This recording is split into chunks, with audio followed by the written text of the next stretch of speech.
Antes de começar a nossa exposição, nós lembramos que iniciaremos agora no mês de março, no dia 5 e dia 6, o PBDE. É um programa básico de doutrina espírita, né, que o centro realiza há muitas décadas já, né? É um estudo da doutrina espírita no seu todo. Se alguém interessar-se por participar deles, ao final da minha exposição, aqui na salinha do passe, nós faremos a inscrição, certo? Tem uma turma que funcionará à noite, às quintas-feiras, 20 horas, e outra na sexta-feira à tarde, né? Então, tem opção para a tarde ou opção para a noite.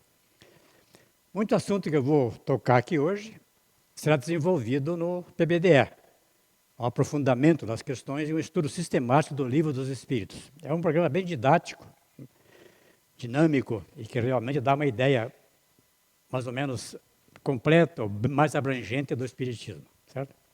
E também no domingo agora já iniciamos a Infância Espírita. Para crianças a partir de 4 anos, e os pais ou que quiserem propiciar às crianças esse aprendizado ainda desde os 4 anos, poderão fazer. Só chegar aqui, se inscreve e tudo bem, tudo funciona. Naturalmente, o nosso ambiente já está preparado pela intenção de cada um de nós, né? Seja para receber o atendimento do passe e também pela mensagem que possivelmente, de alguma forma, concorra para o nosso crescimento espiritual. Muito bem.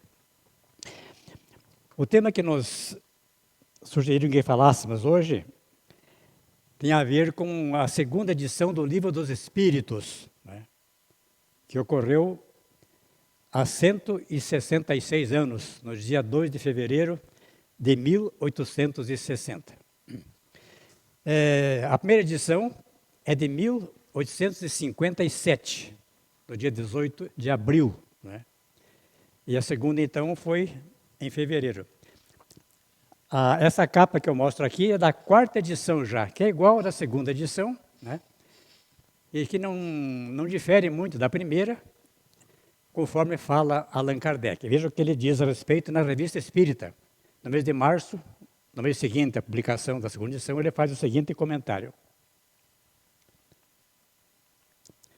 Na primeira edição desta obra, anunciamos uma parte suplementar.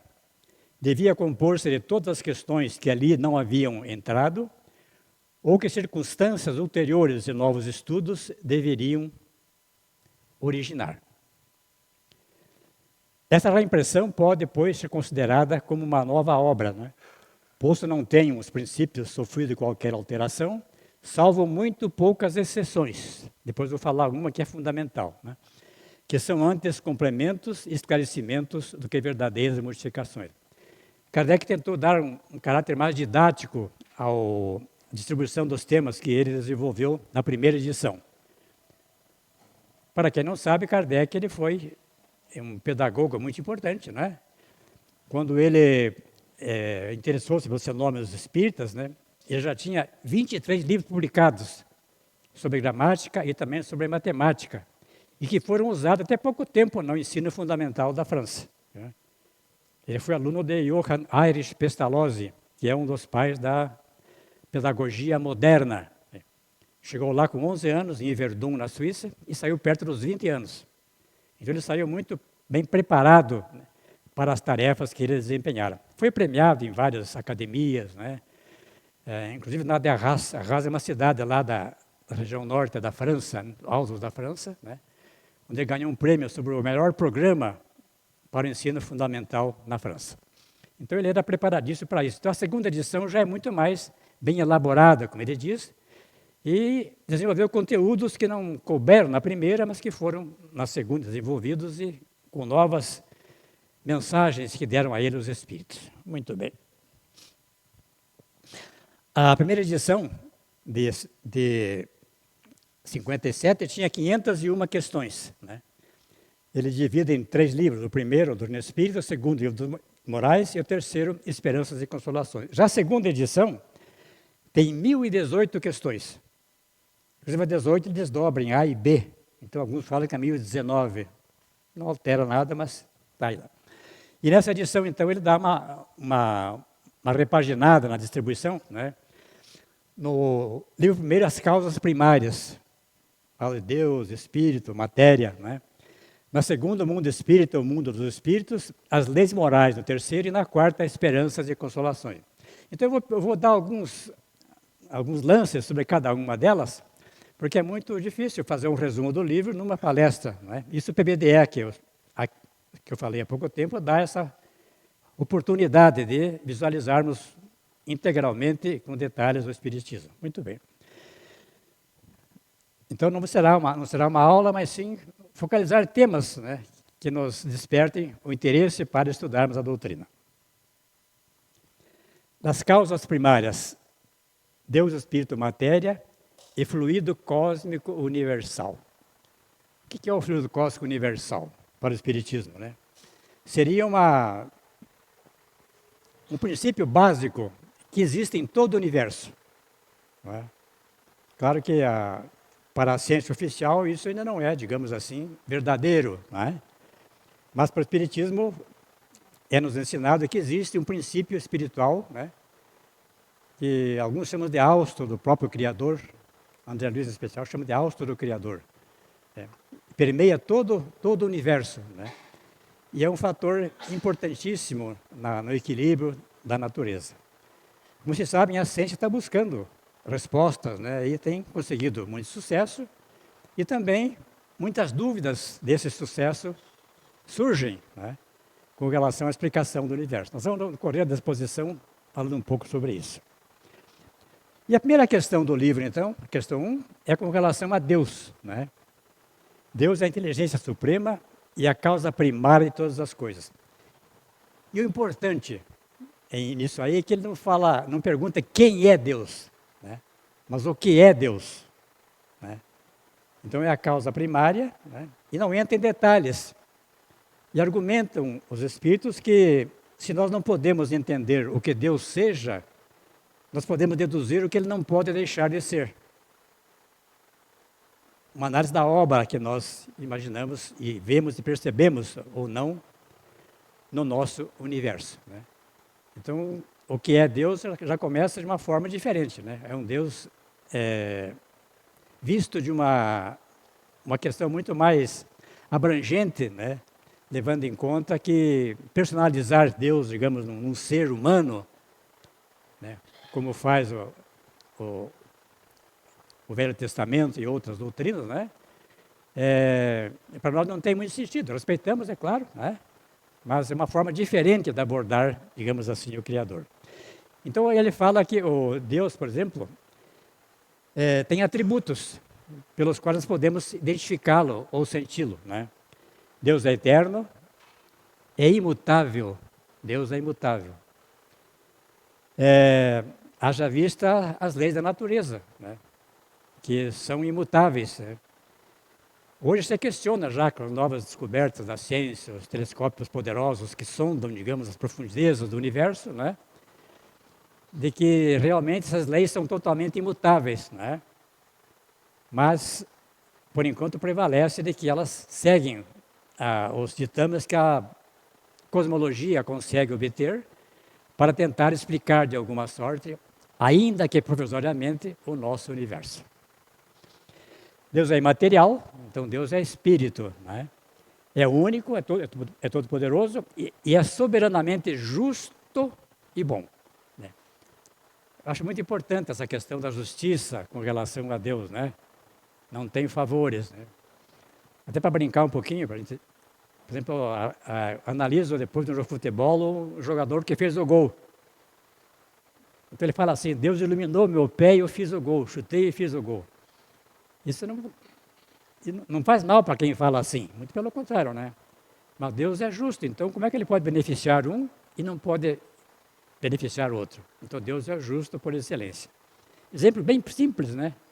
Que dá uma ideia superficial, limitadíssima de um atributo da divindade. No monoteísmo judaico-cristão, o universo foi criado por um Deus onipotente e onisciente, espírito, mas manifesta a sua presença na forma humana. Essa é a pintura, então, do Michelangelo na Capela Sistina, lá no Vaticano. Uma obra de arte realmente importantíssima, né, de um bom significado. Ela mostra um Deus, assim, digamos, humano, né, não um Deus espírito. E claro que esse Deus do Velho Testamento é um Deus muito particularista, digamos assim, tem povo eleito, né? Tem uma série de coisas que não se coadunam, digamos, segundo o Espiritismo, com a ideia de um Deus justo e bom. Né? Pelo contrário, Deus é a bondade por excelência e a justiça. Claro que não é só o Espiritismo que fala isso, né? No próprio pensamento católico, tem pensadores que realmente mostraram um Deus diferente daquilo que a teologia católica, de modo geral, aceita. Né? Um deles é Santo Anselmo. Anselmo foi arcebispo de Cantuária, né? Canterbury, na Inglaterra. Né? Ele nasceu no Piemonte, na cidade de Aosta, em 1033, e faleceu em 1109. Ele estava na França ainda, né? Ele foi da Itália para a França, já era um sacerdote, muito culto, né? E pediram a ele que desse uma ideia, digamos assim, de Deus, desprezando a revelação que fora feita, segundo os ditames do Velho Testamento.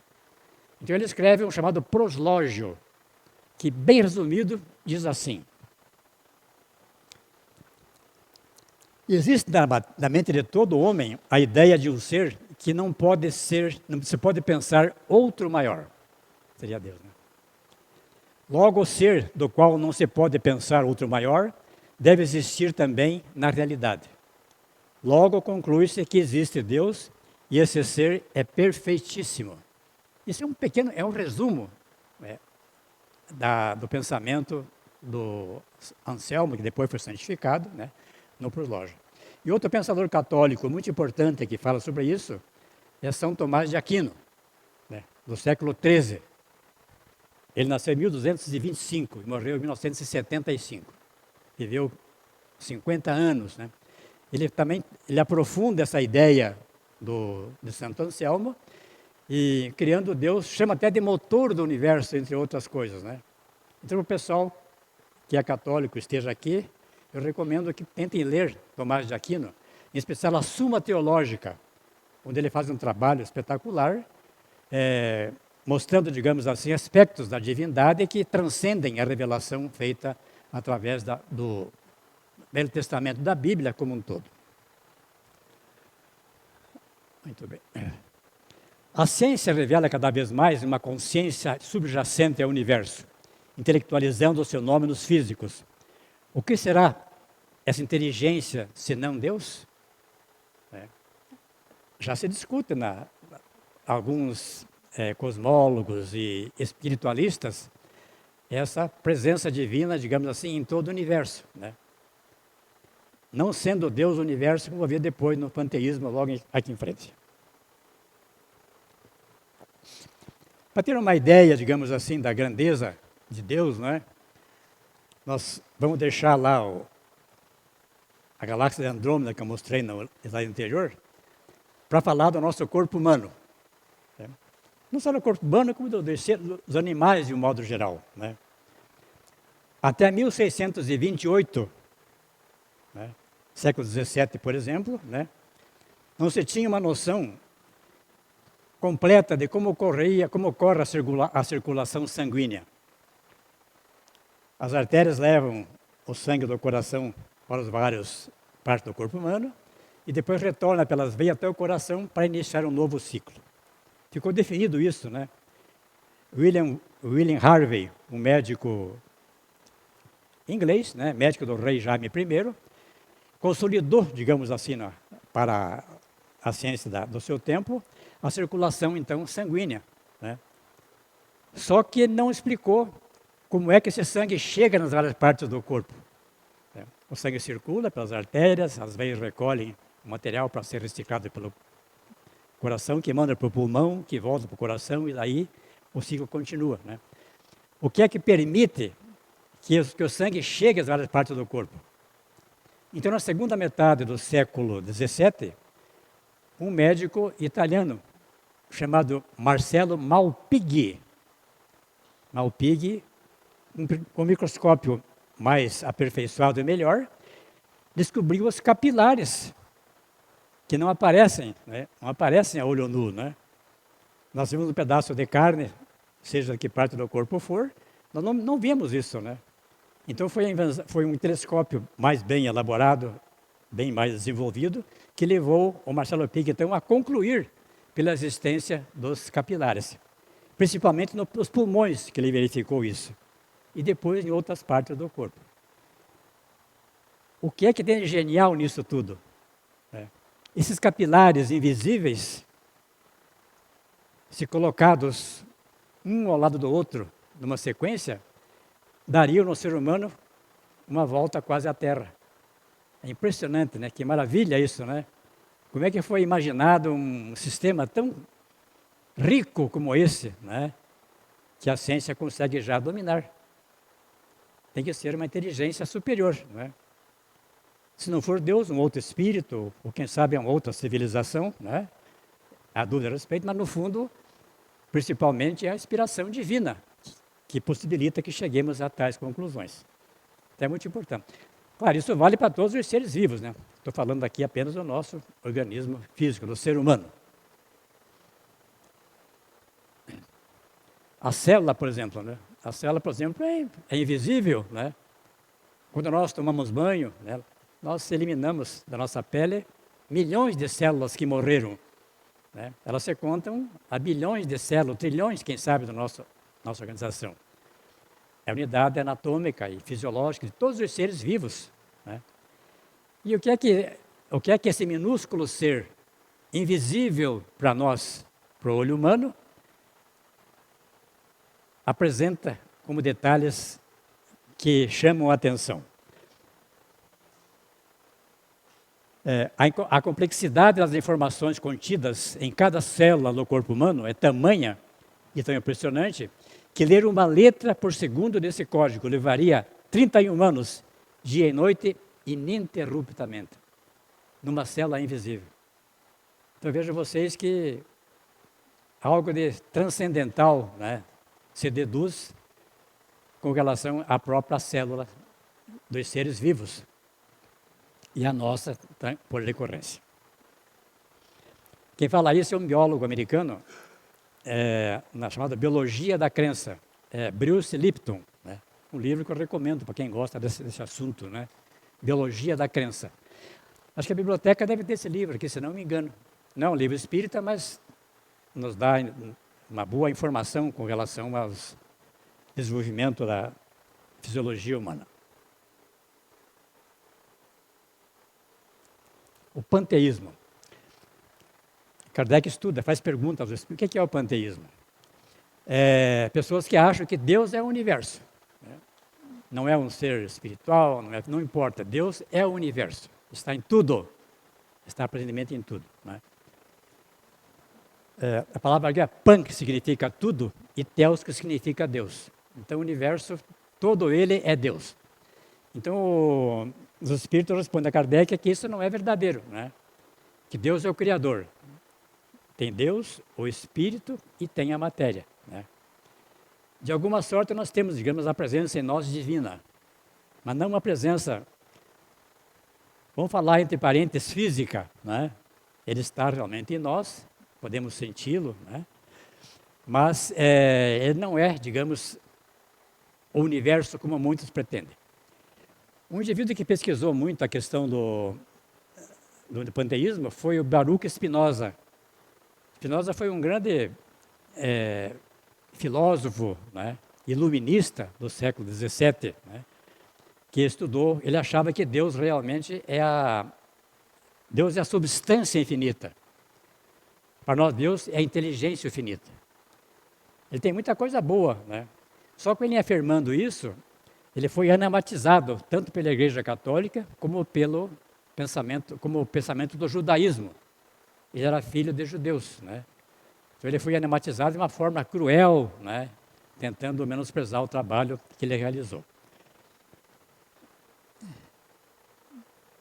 Matéria e espírito são dois atributos da única substância divina. Né? Então, para ele, realmente, esse é fundamental. Para quem gosta de Spinoza, né, uma das maiores constituições de Spinoza no mundo é uma professora de História de Filosofia da Universidade de São Paulo. Né?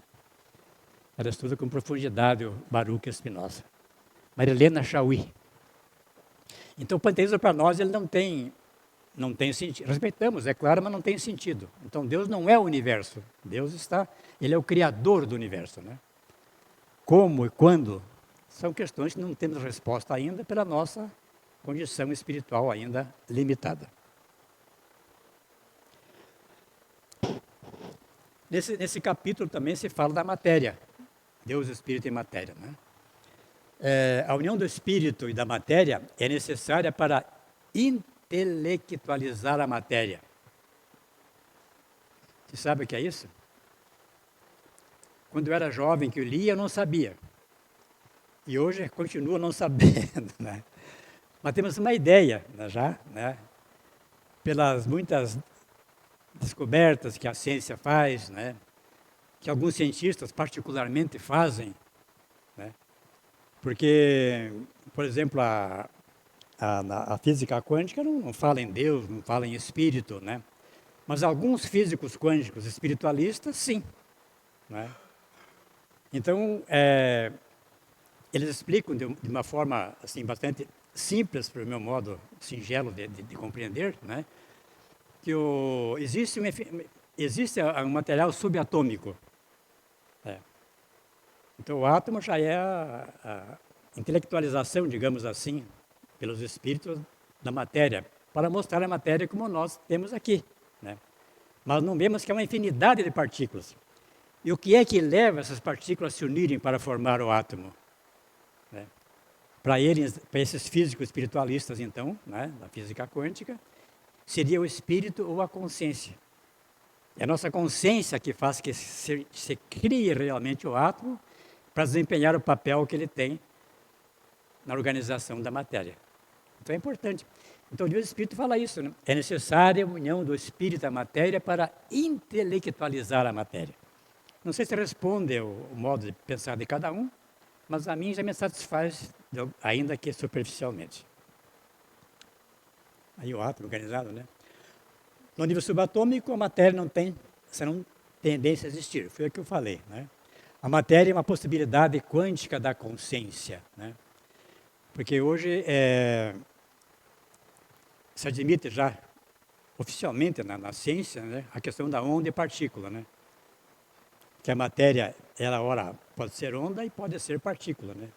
Inicialmente eles pensavam que só a luz que tinha essa dualidade onda-partícula, né?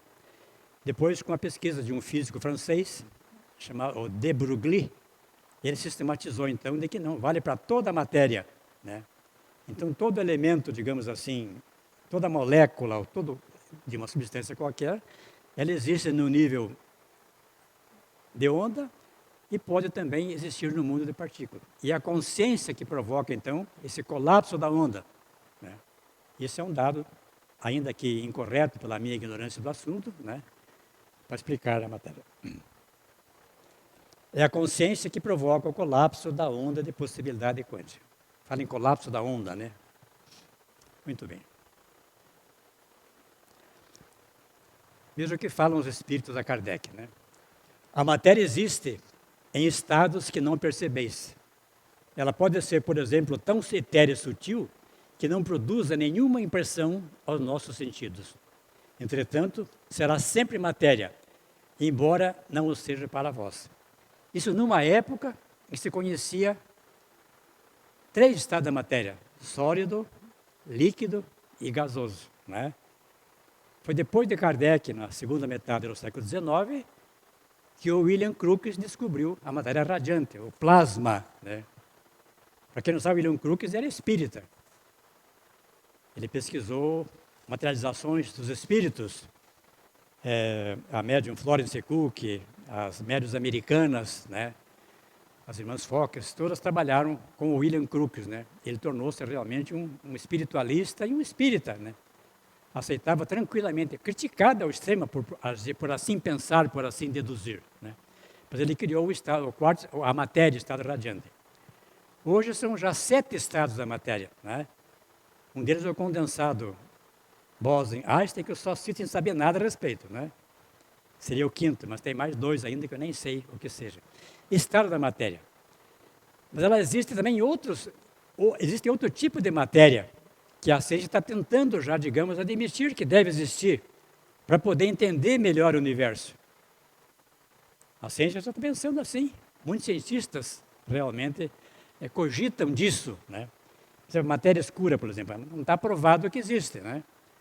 Mas realmente, teoricamente, eles admitem que deve existir alguma coisa para entender a própria gravidade, né? Então eles imaginam matéria escura e também energia escura. Só para dar uma rápida, então, na cosmologia, a matéria escura é uma forma postulada de matéria que não interage com a matéria comum, nem consigo mesma, ou interage muito pouco com ela mesma. Então há várias hipóteses com relação a essa matéria que acham que deve existir. Ela não está provada ainda, mas é um meio que a ciência encontra, a cosmologia, para tentar explicar alguns fenômenos universais. Quem que é Brandon Carter, né? Brandon Carter é um físico, um teórico físico australiano, que se projetou no Reino Unido, em Londres, em especial na Universidade de Cambridge, né? E ele faz uma ideia do equilíbrio do universo e lança a seguinte fração, para nos dar uma ideia do que seja, né?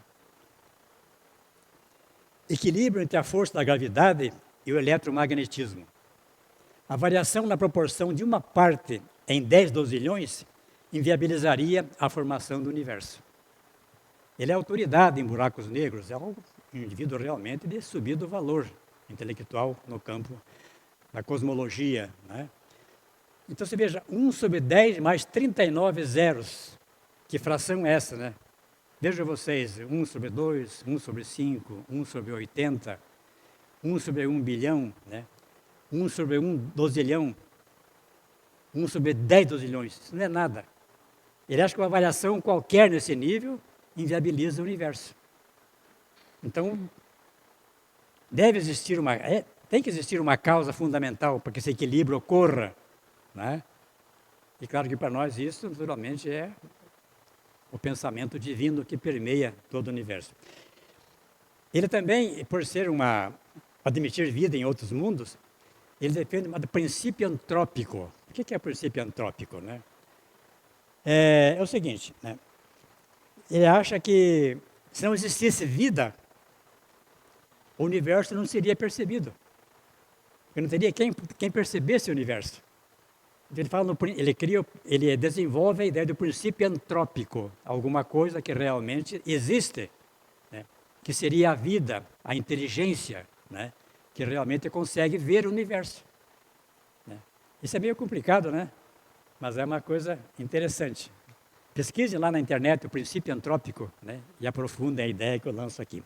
E outro interessante trabalho é do Dr. Freeman Dyson, que faleceu com 77 anos, agora em 2020.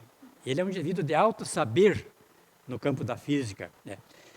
Ele, com outros pesquisadores, desenvolveu, digamos assim, o uso da energia nuclear para as viagens espaciais, né? Depois proibiram esse assunto, tinha até um protótipo feito, né? Então essas naves que circulam pelo universo não têm energia nuclear. Há uma proibição, digamos, para que isso aconteça. Então ele foi um dos criadores desse processo. Veja o que ele fala também. Se a força nuclear forte, aquela que une o elétron, une o próton ao nêutron, né? Fosse forte, infinitesimalmente mais intensa, os átomos não se estruturariam. É uma constante, digamos, essa força que mantém o próton ligado ao nêutron, né? Claro que a ciência consegue hoje decompor esses elementos e criar essa barbaridade que é a bomba atômica, né? Mas tem a parte positiva do uso da energia nuclear para fins pacíficos, né? É muito importante. Mas, infelizmente, né, essa decomposição gera todo um desequilíbrio, né, na Terra, uma ameaça permanente do próprio planeta. Então é importante o trabalho do Dr. Freeman Dyson. Ele também é britânico, mas projetou-se nos Estados Unidos, inclusive em Princeton, na universidade onde trabalhou o Albert Einstein.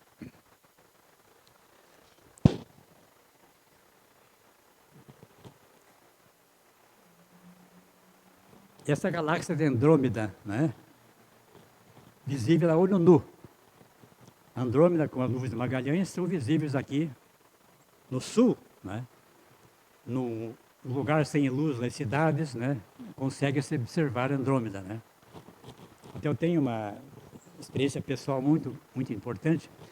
Eu era assinante da Super Interessante. No começo ela não tinha todo esse trabalho que tem hoje no Google, né.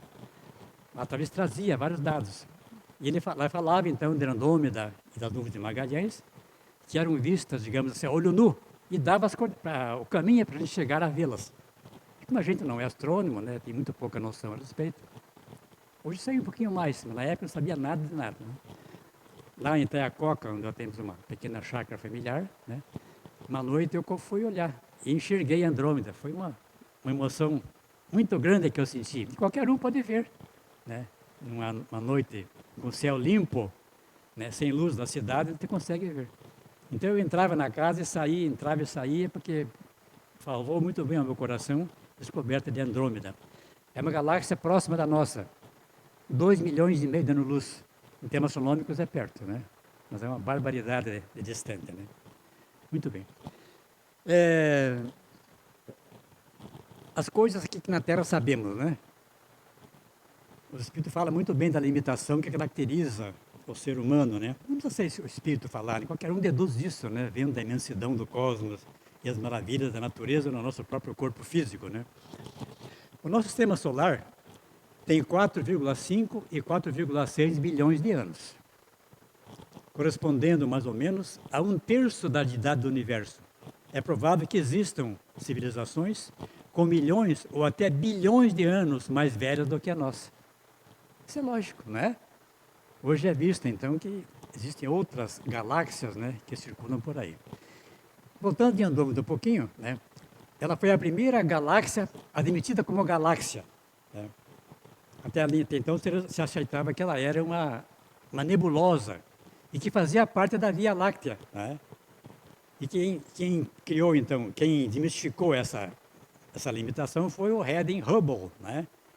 Um astrônomo, físico, matemático americano, né? Que lá no Monte Wilson, na Califórnia, observou que uma estrela que ele usava para calcular a distância entre uma estrela e outra, né? Ou da Terra tal estrela, né? Chamada Cefeidas, notou que ela estava muito mais longe do que se imaginava. Então, de lá para cá, isso há mais ou menos 100 anos atrás, né? Nem chega a 100 anos ainda, descoberto o Edwin Hubble, né? Então, já serão outras partes do universo que até então, segundo o conceito conhecido, era a própria Via Láctea. Né? Voltando um pouquinho. Então, é claro que existem galáxias que contêm estrelas e planetas muito mais velhos do que o nosso sistema solar e devem saber muito mais.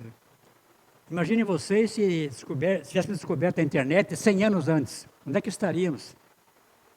Né? Onde estaríamos nós? Seria algo assim espetacular. Agora imagine bilhões de anos. Né? Então tem muita coisa que nós realmente temos que aprender, né? Aceitando essas visões da cosmologia. O princípio de Deus espiritual é o corolário da existência de Deus. Deus não teria razão de existir sem o princípio espiritual. Então Deus existe, tem um princípio que dele se utiliza para gerir, digamos assim, todo o universo. Seria como um monarca terrestre só reinando sobre pedras, se não existisse o espiritual, né? Que é o mais importante do que a própria vida, digamos assim, como elemento básico da pesquisa na cosmologia. Isso está na Gênesis, no capítulo 11. Muito bem. No livro segundo, estou correndo um pouquinho, né? Kardec perguntou aos espíritos, como poderemos definir o espírito? são os seres inteligentes da criação. Povoam o universo além do mundo material. Então, espírito agora, nesse livro segundo, Kardec escreve com E maiúsculo. Na primeira parte é com E minúsculo. Há um elemento espiritual e há um elemento material. E acima de tudo, Deus. Né? Então nós somos o espírito, individualização desse princípio inteligente, já numa fase de crescimento expressivo, né? Caracterizando o nosso atual momento na evolução. Admitindo o ser espiritual e não podendo ele proceder da matéria, qual a sua origem, seu ponto de partida? O que falaram os espíritos? Aqui falecem absolutamente os meios de investigação, como tudo que diz respeito à origem das coisas. Esse conhecimento está fora do alcance da inteligência atual. Então, quem sabe seres de uma outra galáxia, né? Com estrelas muito mais antigas que o nosso Sol, né? Que são muito mais velhas, têm respostas que nós não temos ainda. Esse processo contínuo de aquisição do conhecimento que caracteriza a evolução. Estudo então nesse livro o Origem e Natureza dos Espíritos e o Perispírito. O perispírito seria, para Kardec, o corpo espiritual. Nós encarnados temos o perispírito. Né? Nós somos espíritos, temos o perispírito e temos o corpo físico. O perispírito seria como que uma espécie de matriz espiritual, né? Se bem que matriz hoje, quando se fala em seres vivos, é o DNA, né? Que é aquele ácido desoxirribonucleico que explica, digamos assim, os vários fenômenos da organização fisiológica dos seres vivos, né? E os seres humanos por decorrência, né? Mas ele é um corpo que existe num outro nível vibratório, né? Também é material, só que não muito mais que intenssenciado, né? A matéria é mais intensseada do que a nossa, do corpo físico. Mas está presente em nós. Nós já tínhamos esse corpo antes, ele é uma aquisição nossa, no correr do processo evolutivo, certo? E está presente, então, em toda a manifestação, digamos assim, da nossa vida. E que mantém, de alguma sorte, o corpo físico. Né? Como nós sabemos, o nosso corpo físico sofre transformações impressionantes. Né? Em 10 anos, mais ou menos, nosso corpo físico é outro. Né? Apenas as células cerebrais se mantêm. Né? Já se discute também se os neurônios se reproduzem ou não. Até oficialmente ainda não. Né? As demais matérias, todas elas já se transformaram. Eu estou com 88 anos, embora pareça 87, impressionante, né? Por certo, pelas muitas transformações eu passei, muitas vezes, certamente, né? O corpo que eu tenho hoje não é o que eu tinha, digamos, há 10 anos atrás, é outro. Mas há uma estrutura espiritual que nos ajuda a manter, né? Essa estabilidade, digamos assim, no corpo físico.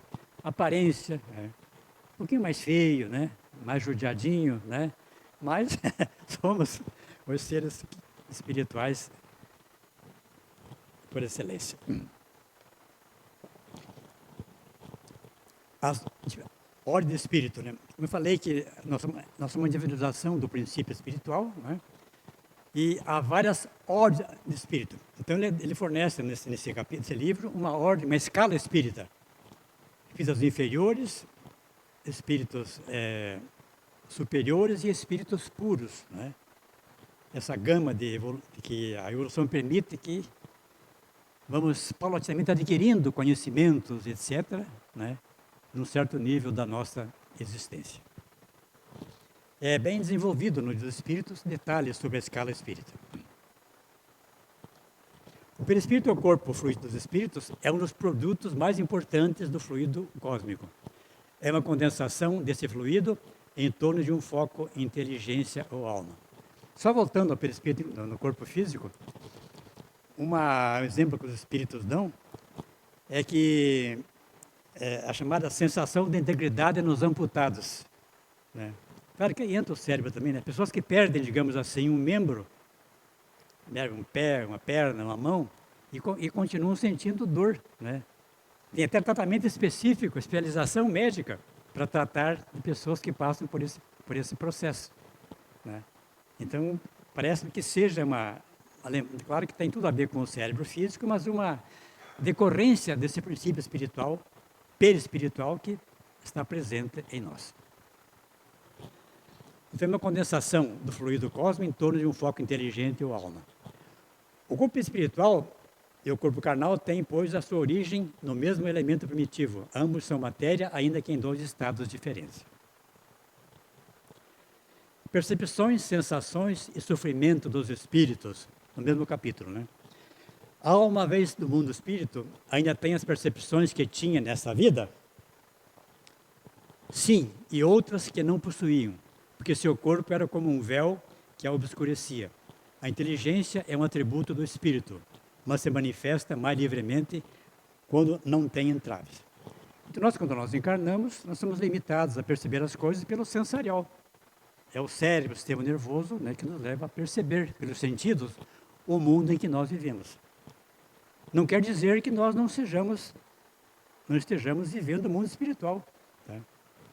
Nós sempre estamos no mundo espiritual, só que não percebendo ostensivamente. Pode acontecer num sonho, num desdobramento espiritual, né? Numa emancipação da alma. Nós temos esse tipo de percepção, que muitas vezes, quando nós tentamos recordar, nós não conseguimos, porque não há uma diferença vibratória entre as células cerebrais e as células e a mente. Falar em célula da mente é muita ousadia, né? Então é claro que isso explica, muitas vezes a gente está depois do almoço lá na televisão, os mais velhos, aposentados, INSS, ainda podem fazer isso, né? Tem uma ideia maravilhosa, né? De repente a ideia some. Acordamos com um sonho fresquinho, de repente o sonho desaparece, né? Fica a sensação, mas no conteúdo, né? O conteúdo manifesto, como Freud fala, né? Ele não aparece, né? Freud admite o conteúdo manifesto e um conteúdo que deduzir disso, um conteúdo latente, que para ele é para explicar as várias funções do inconsciente, né? E para nós, além disso, é claro, existem as lembranças de ordem espiritual. Quanto mais se aproxima da perfeição, mais sabem. Se são superiores, sabem muito. Os espíritos inferiores não sabem mais do que os homens. E não é pecado, não é errado ser inferior, né? É um estágio da evolução espiritual, né? Que é um caminho para chegarmos a conquistas realmente maiores. Só a verdade absoluta estaria posta em sossego, à espera daqueles que venceram inconcebíveis distâncias no tempo antes de alcançar a sabedoria intemporal do Nirvana. Nirvana é um conteúdo, digamos, do budismo, né? Que são estados especiais de emancipação da alma, de profundo bem-estar, né? E com qualidades que são enumeradas no estudo do budismo. Então, que seria Deus o único que sabe tudo. Nós estamos sempre chegando, é como uma dízima periódica, né? Nunca chegaremos a sermos iguais a Deus, né? Mas realmente é assim que as coisas parecem acontecer.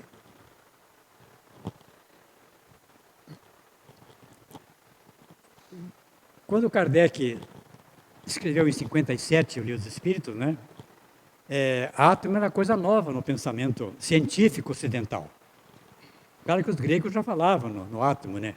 Leucipo e Demócrito achavam que existia uma substância primitiva chamada átomo, que significa sem divisão, né? Mas no início do século XIX, fim do XVIII, foi que se estabeleceu na ciência o conceito de átomo. Era muito recente no tempo de Kardec, né? E responderam Kardec aos espíritos que tudo se encadeia na natureza, desde o átomo primitivo até o arcanjo, que também começou pelo átomo. Né? Essa é a questão 540 do Livro dos Espíritos. Eu guardei o número porque ela acho muito importante, né? E traz então a nossa recordação do que falamos há pouco, né? de que existe, naturalmente, alguma coisa dentro do próprio átomo, não é? Então, ele fala que o arcanjo seria um anjo, né? Podia ser arcanjo, por que não, né? Ou um serafim, por que não serafina? Aquela visão, digamos assim, machista de estudarmos os fenômenos universais, né?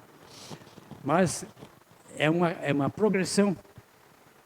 Espíritos que já são mais elevados, né? Que naturalmente passaram, que também começou pelo átomo.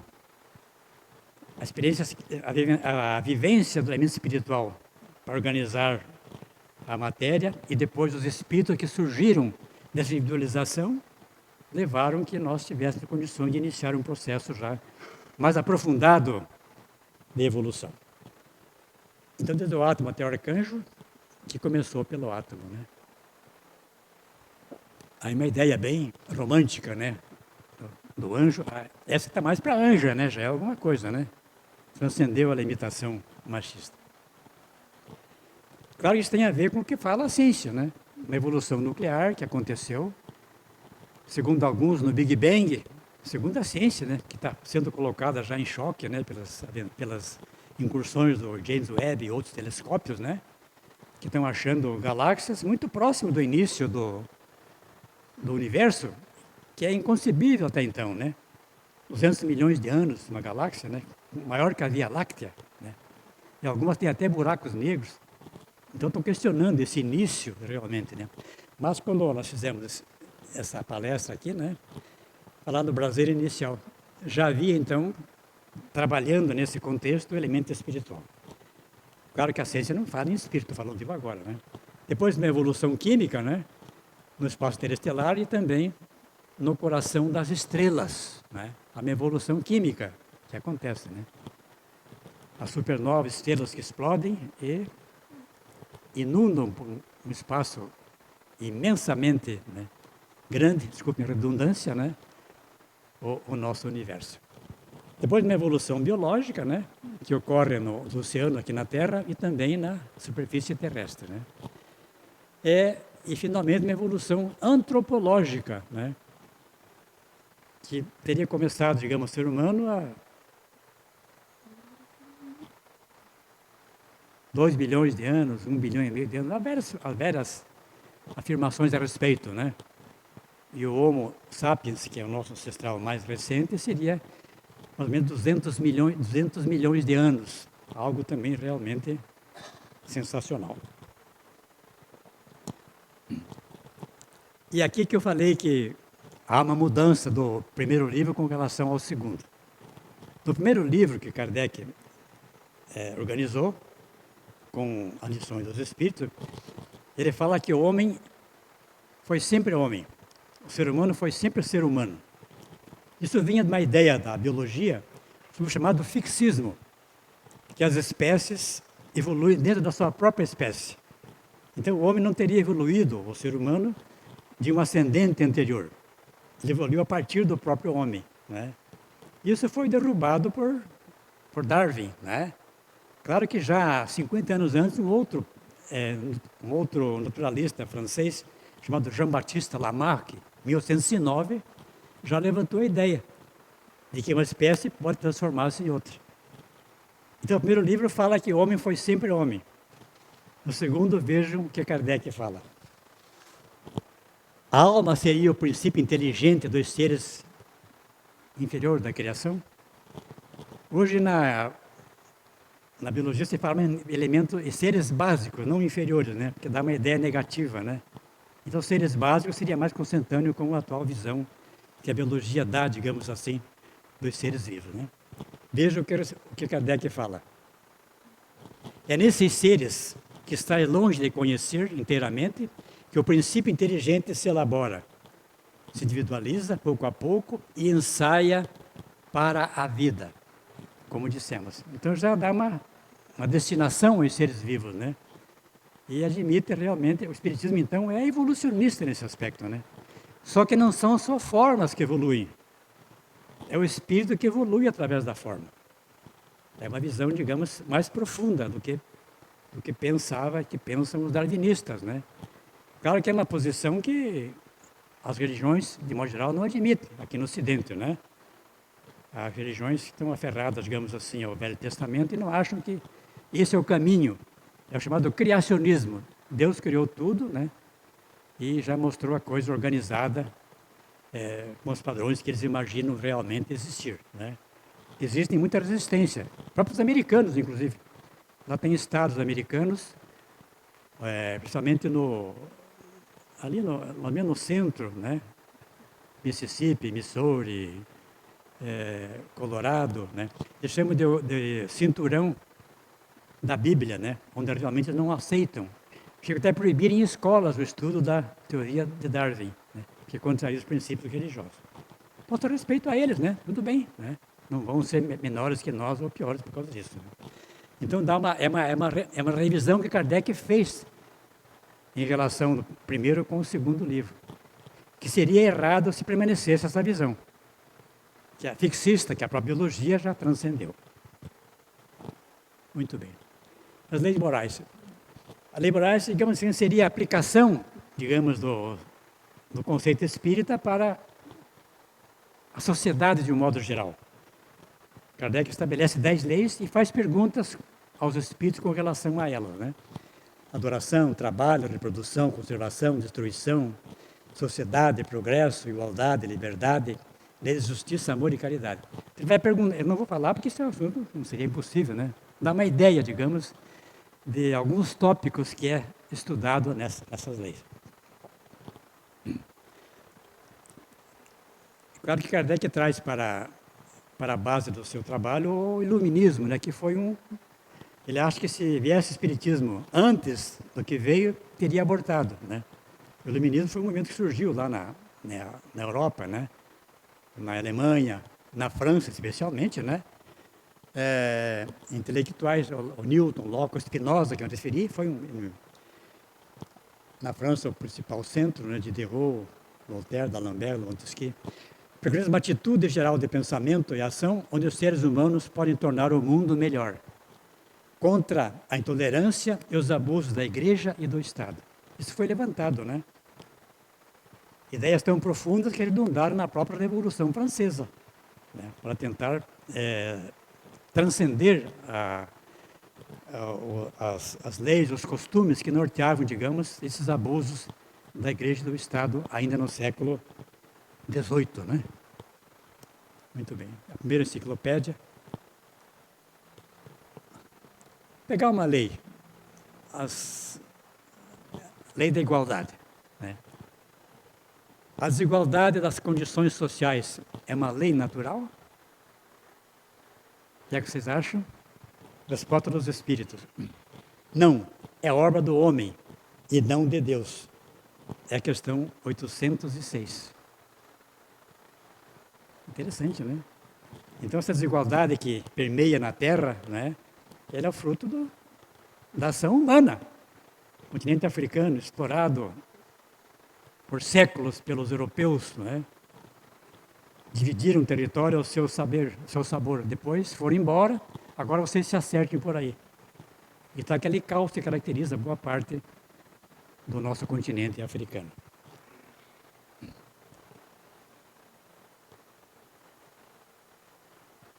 Só para dar uma ideia, né? Kardec, nesse mesmo episódio, ele faz uma relação do espiritismo com o comunismo, né? Não fala em comunismo, nem materialismo dialético, materialismo científico, né? Mas ele fala na aspiração desse pessoal de criar uma igualdade entre todo mundo. E os espíritos respondem que isso é impossível. Isso nunca vai acontecer, né? O que tem que fazer é romper o egoísmo, vencer essas dificuldades, né, que ele desenvolve, né, e pela educação conseguir uma transformação. Não como queria Marx pela revolução, o Marx ele queria que a ditadura do proletariado, para que realmente, né, e claro que na França era muito difícil o tempo de Kardec, porque era proibido falar em Marx, né, porque o Manifesto Comunista surgiu na França em 1848. Então, condenando já os abusos da Revolução Industrial, então aquelas coisas que caracterizaram. a transformação que o mundo precisava ter. Então, aceitando o idealismo de Marx, mas não aceitando que essa igualdade seja conseguida de forma absoluta. Isso não existe. Kardec falando agora, a ciência econômica procura o remédio no equilíbrio entre a produção e o consumo. Há um elemento que não se ponderou bastante e sem o qual a ciência econômica não passa de teoria, a educação. A educação moral. Kardec enfatiza isso. Isso é dele, né? No comentário que ele faz. Tem que melhorar a educação moral das pessoas para melhorar o mundo, né? E já para encerrar, o quarto livro trata das esperanças e consolações, né? Penas iguais aos terrenos e penas iguais aos futuros, né? Nos terrenos aqui tem vários hípicos que eles envolvem. Um deles é a perda de entes queridos. Quem não perdeu um ser querido? Seja um filho, seja um... Eu, na minha idade, perdi mais de 15 tios, né? 4 avós, perdi 8 irmãos, éramos em 11, somos em 3, né? Então fica a saudade. Então explica o Espiritismo como é que se trabalha com esse fato, né? Para nos consolar, né? É muito importante isso. Nas penas iguais aos futuros são nada, a vida futura, expiação e arrependimento, paraíso, inferno, purgatório, paraíso perdido e pecado original. Tudo isso, então, é estudado nessa segunda edição do Livro dos Espíritos, que completa, então, 166 anos. Então, reforço o convite. Quem quiser, então, se inteirar do que eu falei aqui, né, e muito mais, poderá participar do PBDE. Tá ok? Muito obrigado. Tenha uma boa noite.